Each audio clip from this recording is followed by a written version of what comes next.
Entonces, como estábamos viendo en la parte de lo que es biología molecular, dijimos que todas las células vivas, incluyendo nosotros, unidades de células, tenemos material genético, ¿no? Y el dogma central es ese flujo de información que permite darle continuidad a esas células y que las células puedan multiplicarse, tener hijas y nosotros podamos cumplir ese ciclo vital que nos caracteriza como seres vivos. Entonces decíamos que hay una replicación del material genético, una transcripción y una traducción de ese material. Básicamente, nuestras secuencias de proteínas que hemos visto antes, que son 20 las que dan secuencias a todas las proteínas que nosotros tenemos, van a ser traducidas, las cadenas de RNA van a establecer la plantilla que se tiene que replicar y en la transcripción vamos a generar esa doble hélice que forma nuestro material genético, ¿sí? Entonces todo esto ustedes lo han visto, lo han conocido ya en genética y sabemos que hay un ensamblaje perfecto donde cada ácido nucleico, cada purina con cada pirimidina tienen un par específico, no se pueden unir aleatoriamente a quien quiera. Entonces a eso se refiere cuando nos dice nosotros en nuestras cadenas de nuestro material genético producimos anagramas. ¿Qué es un anagrama? ¿Saben? ¿Han visto alguna vez? Y yo siempre les digo, los anagramas son como los isómeros. ¿Cómo definimos un isómero a nivel bioquímico? ¿Tampoco? Mucha grave están ustedes. Entonces, un isómero, por definición, es una sustancia química que tiene la misma composición química que otra, pero una estructura diferente. Entonces, tiene exactamente la misma cantidad de carbonos, de hidrógenos, de oxígenos, pero está estructurado de forma diferente. Y eso hace que la función sea diferente. Entonces, nos dice todas esas proteínas, todas esas cadenas que ensamblamos, dependiendo de para qué sirven, tienen una estructura diferente, pero son los mismos 20 aminoácidos que se utilizan. Y por eso nos dicen los anagramas, fíjense, por ejemplo aquí de Nava y Ballena existe la misma cantidad de letras, la misma cantidad de L's, de E, de N, de A, de B, de A, etc. La misma cantidad. Pero en este orden dice Nava, en este otro orden dice Ballena, pero tienen las mismas letras, ¿sí? Y lo mismo así nos va dando diferentes anagramas donde nos muestra que el orden cambia completamente el sentido de la palabra.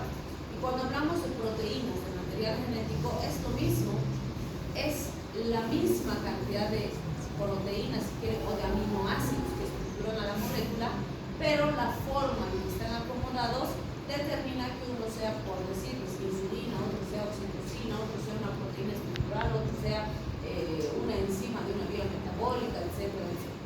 ¿Sí? A eso simplemente hace referencia eso. Y nos dice, todos nosotros que somos células vivas, somos colecciones de catalizadores que se autorreplican, ¿sí? La vida va a ser un proceso autocatalítico. ¿Por qué? Porque en ese proceso de formar material genético, de hacer proteínas, de convertirlas en aminoácidos, o primero las proteínas grandes, convertirlas en aminoácidos para sintetizar nuestras proteínas y después romper nuestras proteínas para volverlas aminoácidos y sacarlas del organismo, se produce todo el tiempo. Por eso estamos repitiendo en las vías metabólicas que ya hemos visto, que primero rompo para usar, y luego de usar otra vez rompo para eliminar, ¿sí? Entonces rompo, estructuro, otra vez rompo, otra vez estructuro y hago eso constantemente, ¿sí? Y justamente por eso es que los organismos vivos tenemos capacidad de reproducirnos y producir reacciones o procesos en ese proceso de reproducción, ¿sí? Ahí mencionamos que los genes tienen las instrucciones específicas para darle forma a ese ciclo vital, ¿sí? Y gracias a lo que está codificado en nuestros genes, nosotros somos lo que somos. Gracias a lo que está codificado en esos genes, tenemos un cabello de unas características, una piel de una característica específica, somos buenos para algo, menos buenos para otras cosas, mejores para otras cosas. Todo eso está codificado en nuestro código. Y por eso se llama código, ¿sí? Entonces, fíjense, nos dice, la célula, sabemos que es la unidad estructural básica del ser vivo, ni siquiera solo estructural, es la unidad estructural y funcional del ser vivo, ¿sí? En esa célula tenemos el núcleo donde pues está guardado, bien resguardado nuestro material genético.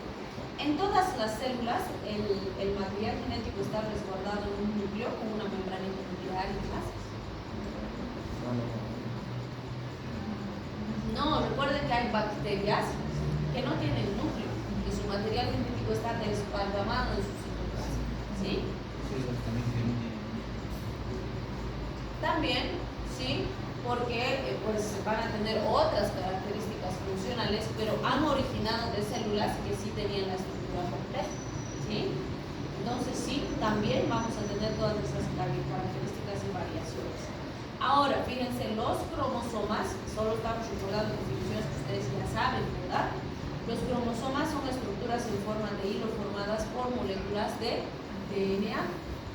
También vamos a ver que el DNA son moléculas espiraladas y complejas que contienen los genes, y los genes son segmentos de material genético que contienen el código de una proteína específica y determinan nuestro desarrollo biológico individual. O sea, todo eso está dentro de nuestra célula, y al conjunto de todo eso decimos es nuestro genoma.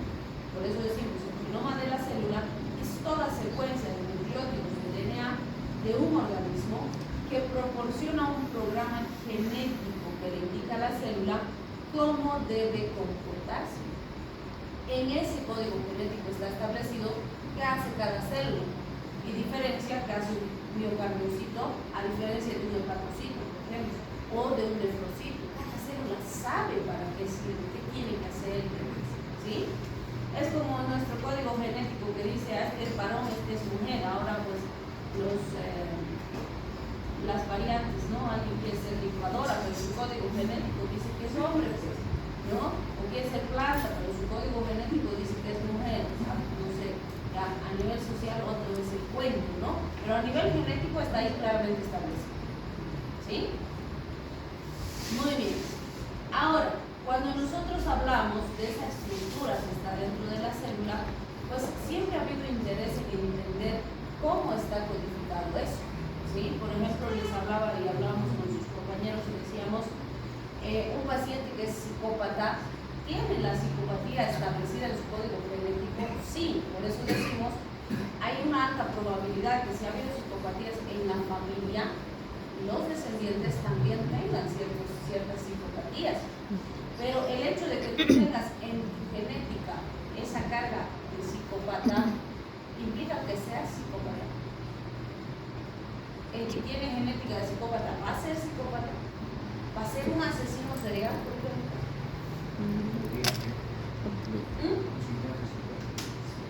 50-50. ¿Tiene la probabilidad? Sí, claro que sí. Pero eso determina que va a ser psicópata, no. Significa que tiene el trastorno, pero como decíamos, el entorno, la crianza, todos los otros factores que también influyen van a ser determinantes para ver si va a debutar como un psicópata o no, ¿sí?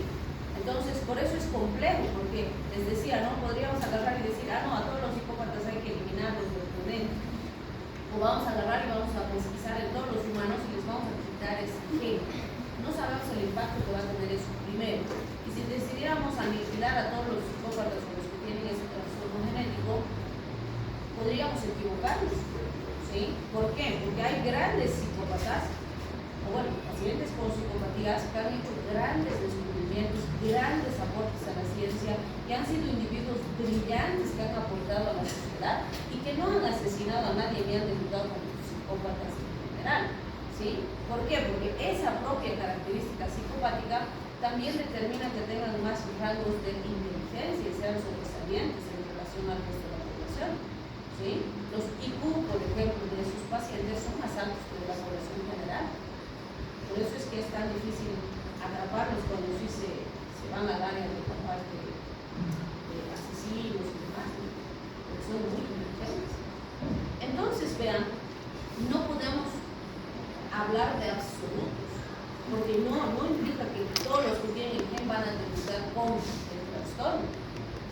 ser que canalicen y más bien lo utilicen para hacer cosas productivas y benéficas para la humanidad.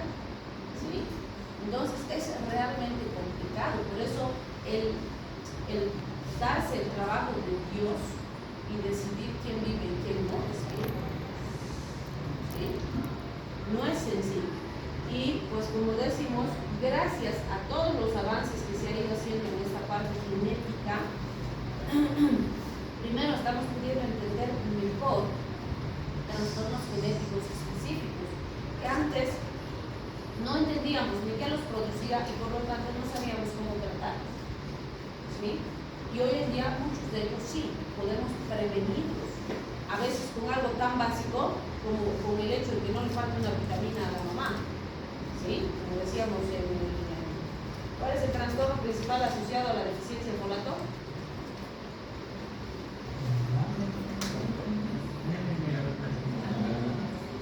¿Cuál es? Para el bebé, pues, no para la mamá.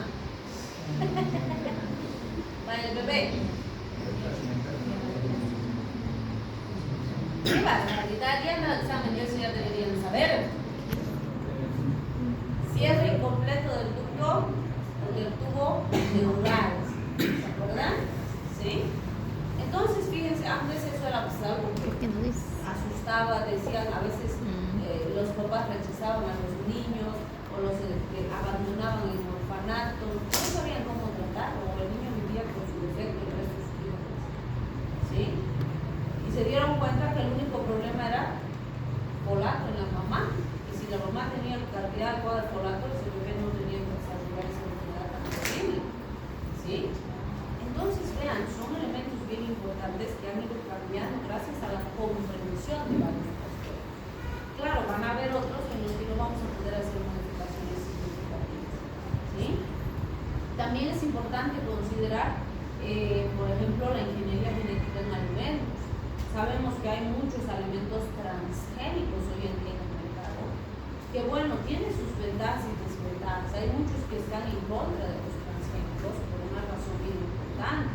¿Qué característica tienen los transgénicos? Porque cuando los han sacado al mercado han dicho, wow, estos van a evitar la hambruna a nivel mundial, van a evitar el hambre, son la solución. ¿Qué dicen? ¿Tienen conservadores? No. Porque, o sea, de alimentos transgénicos tú vas a encontrar así pimentones en los mercados, choclos, tomates, son transgénicos. ¿Cuál es el riesgo? Porque ¿qué han hecho? Por decir que han agarrado ingeniería genética, han modificado estos pimentones. ¿Para qué? Para que no les crezcan hongos, para que las cosechas se mantengan más libres de plagas. Entonces hay mejor producción. Porque las plantas no se enferman, los cultivos van mejor, producen mejor, tienes más producto. Por eso han dicho, wow, es la solución para curar el hambre del mundo. ¿Qué dices? ¿Y cuáles contras conoces?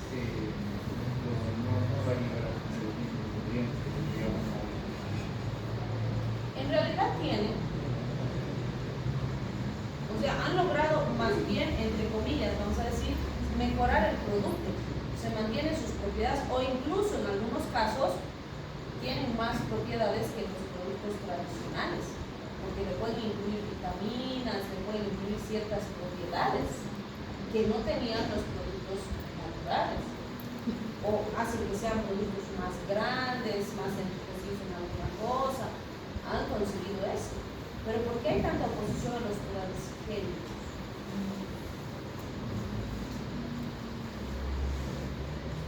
Porque, bueno, aquí no hay tanta oposición porque dicen, bueno, es pues alimento, ¿no? No están experimentando con seres vivos como los humanos. No ha habido tantos riesgos. Pero yo les digo, ¿ustedes creen que no hay el mismo impacto de manipular un gen de una persona, manipular el gen de una planta? ¿Ustedes creen? Porque nosotros nos vamos a comer eso. ¿Sí? Pero ¿cuál es el punto más importante? El transgénico se produce una belleza. Está libre de plagas, aumenta la producción, pero sus semillas no sirven. O sea, el transgénico lo vas a poder producir, pero después no puedes ¿Y qué normalmente hacen? Por ejemplo, nuestros campesinos cuando siembran papa, ¿no? Van sacando las cosechas y las últimas cosechas que ya son más chiquitas, las papitas, las guardan como semilla para la siguiente producción. ¿Sí? El mismo producto está generando lo que va a generar la continuidad de ese producto. Pero en los transgénicos no hay eso. O sea, el transgénico no puede después replicar la planta, el producto.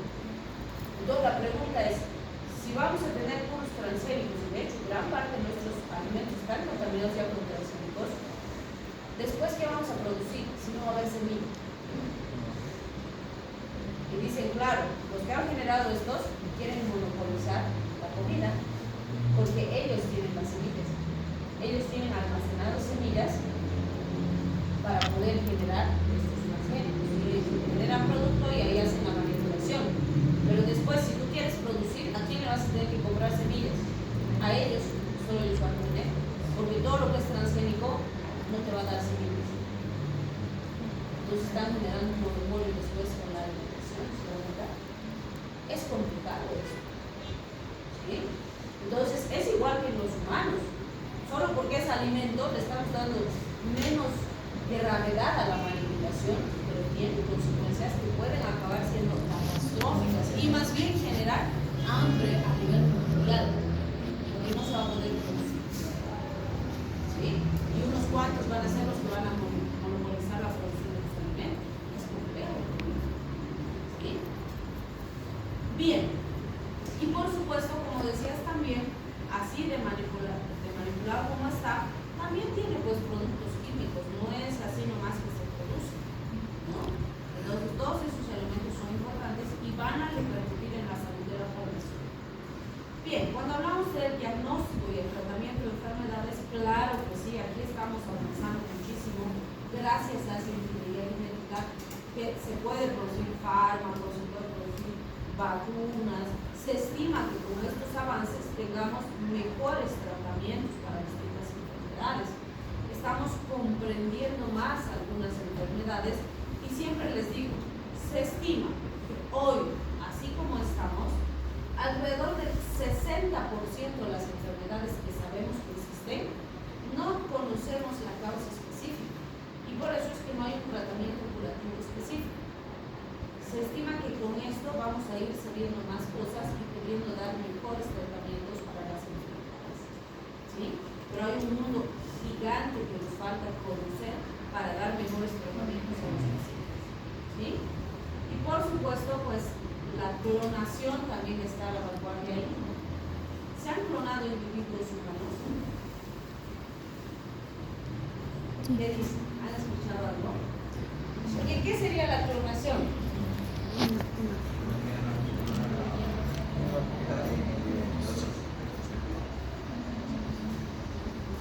¿Les gustaría tener un dron? Peligroso, ¿no? Sí, no. Sí, ¿no? ¿Por qué sí? ¿Por qué no?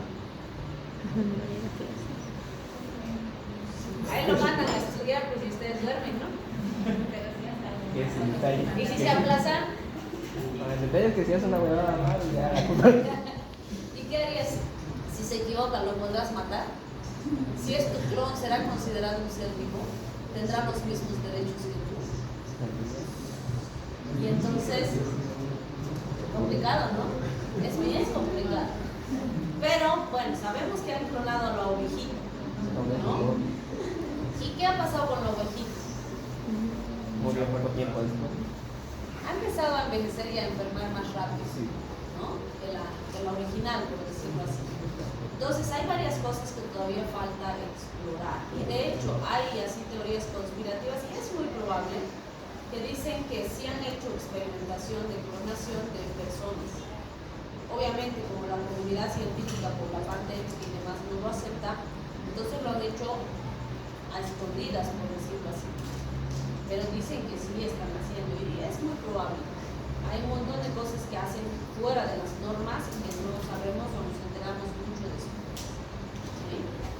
Bien, entonces fíjense, nuestras cadenas de material genético, el DNA, regula el número y la naturaleza de cada tipo de estructura y composición singular que nos estructura, nos forma y nos comanda. hereditaria y sabemos que hay genes recesivos y genes dominantes, que no todo lo que está en nuestro código genético se expresa, ¿sí? Por ejemplo, van a ver, hay familias donde, digamos que los abuelos tenían ojos azules, ¿sí? Y los hijos, ninguno, todos dingos de ojos cafés. Y los nietos, nacen con ojos azules. ¿Puede pasar? Sí. ¿Por qué? Sí, porque se han mantenido recesivos por ahí. Estaban en el código genético de los hijos, pero no han debutado, ¿sí? No se han expresado. Y en los nietos sí.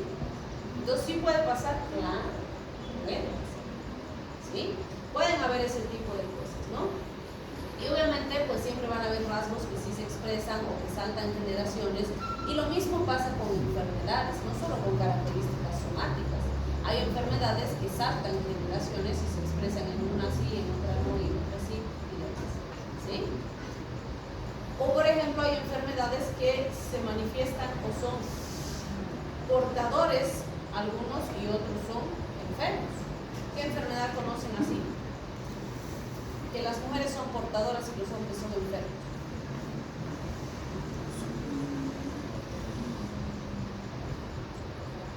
En genética seguro que han visto.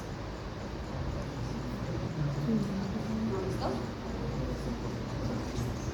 La hemofilia.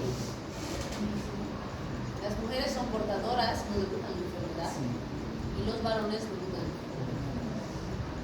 ¿Sí? Pero ambos tienen la. Bien, entonces fíjense, sabemos que cada una de las cadenas de las hebras va a estar compuesto por sus unidades de nucleótidos, ¿verdad? Y cada uno tiene su par específico. Como hemos dicho, la guanina se va a ensamblar con la citosina, la timina con la adenina. No va a pasar que una guanina se ensamble con una adenina o una citosina con una timina, no. Tienen sus pares específicos. Obviamente el orden en que se encuentran esas bases hidrogenadas va a determinar qué codifica o qué proteína o qué enzima o qué molécula se está formando con cada una de esas subunidades, ¿sí? Entonces nos dice su libro, tenemos que diferenciar lo que es un nucleótido y lo que es un nucleósido, que también lo vamos a hacer en el siguiente capítulo. Yo les pregunto a ustedes, ¿cuál es la diferencia entre nucleótido y nucleósido?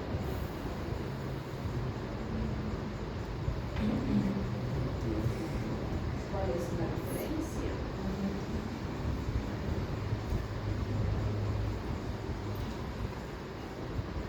Fíjense, esta es la estructura básica de nuestro código genético. Tenemos una base nitrogenada asociada a un azúcar, ¿sí? Y a un grupo fosfato. Cuando está la base nitrogenada con el azúcar, es un nucleósido. Y cuando estos se asocian al grupo fosfato, se convierten en nucleótidos.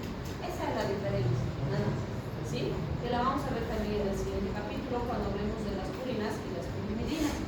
Ahora, una diferencia importante es que fíjense, en las cadenas de RNA tenemos al uracilo, pero en las cadenas de DNA nunca vamos a tener uracilo, vamos a tener timina, ¿sí? Y viceversa. Entonces, eso ustedes ya saben, porque ya lo expliqué. Entonces, ahí está la importancia de la biología molecular, podríamos decir, porque es la base de la expresión genética de los seres vivos como nosotros, guarda y transmite la información genética entre las células madres y las células hijas, por decirlo así. Y algo muy importante de la variabilidad genética es mejorar la especie y garantizar la supervivencia de la especie.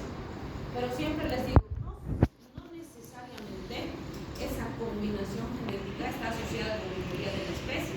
También hay situaciones donde la combinación genética determina la aparición de otras enfermedades u otros elementos de riesgo, ¿sí? Pero de que esa variabilidad combinacional que tenemos al mezclar material genético del progenitor y de la progenitora permite que exista cambio. Y en teoría, el objetivo es mejorar la especie. Sabemos que en la selección natural, en los animales y demás, esto se mantiene mejor que en los humanos. ¿Por qué? ¿Qué hace la selección natural? Aplica la ley del más fuerte, ¿no?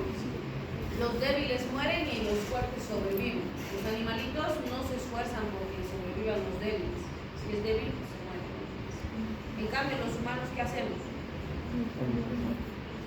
Hacemos todo lo posible porque todos sobrevivan, fuertes, débiles, medio fuertes. Queremos que todos vivan y en realidad nosotros como médicos hacemos bastante eso. Intentamos darle más oportunidad de supervivencia a los enfermos. ¿Sí? Entonces, fíjense, entre comillas, estamos yendo contra la ley de selección natural.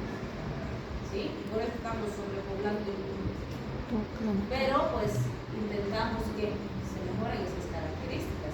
Y obviamente eso qué hace, si hablamos solo en términos biológicos, que individuos que tienen una genética más vulnerable se procreen y sobrevivan, tengan descendencia y entre comillas su descendencia podría tener también esas mismas debilidades. Entonces es complejo a nivel genético, ¿no? Obviamente se está intentando que con la ingeniería genética vayamos contrarrestando esas debilidades, pero tiene, como siempre decimos, ¿no?, ventajas y desventajas. Si ustedes revisan la historia, por ejemplo, antes no había tantas enfermedades crónicas del adulto mayor. ¿Por qué? Porque la gente no sobrevivía hasta esas edades, ¿sí? Pero ahora sí, hay mucha gente longeva, 80, 90, 100 años, entonces sí van a haber enfermedades asociadas a esa edad que antes no había, pues, ¿sí? Entonces tiene dos caras siempre la moneda, ¿sí? Muy bien. Ahí está lo que acabamos de decir, nucleótido y nucleósido, ahí está. Si tengo azúcar y base nitrogenada, es nucleósido. El nucleósido más el fosfato es nucleósido. ¿Sí? Eso mismo nos muestra ahí, comparando nuestras cadenas de DNA, RNA con las bases que tenemos. Ahí está, como dijimos, en el RNA tenemos el uracilo y en el DNA tenemos a la quinina. Bien. La complementariedad de esas bases sabemos que está codificado en esos genes que hemos mencionado y esta complementariedad podría fallar. Se podrían producir aquí alteraciones, mutaciones o asociaciones imperfectas e incorrectas. ¿Sí? ¿Y por qué no somos mutantes entonces? Porque tenemos una proteína que viene a reparar eso de esa forma. Tenemos sistemas moleculares de vigilancia y preparación. ¿Sí? Entonces detectan una mutación, ¡plum!, la sacan y la eliminan. Paran la cadena y dicen, no, esto hay que sacar y luego continúan. ¿Sí? Entonces sí, realmente tenemos una gran capacidad de amplificación. Pero si se acuerdan, como vimos en las primeras clases, ¿qué dijimos? Mientras más estrés oxidativo tengo, me someto a sustancias tóxicas, peligrosas, más mutaciones van a haber y en algún momento va a sobrepasar mi capacidad de respuesta. Si nunca se sobrepasara esa capacidad, entonces no habría cáncer, no habría enfermedades, no habría envejecimiento. Y sí se sobrepasa.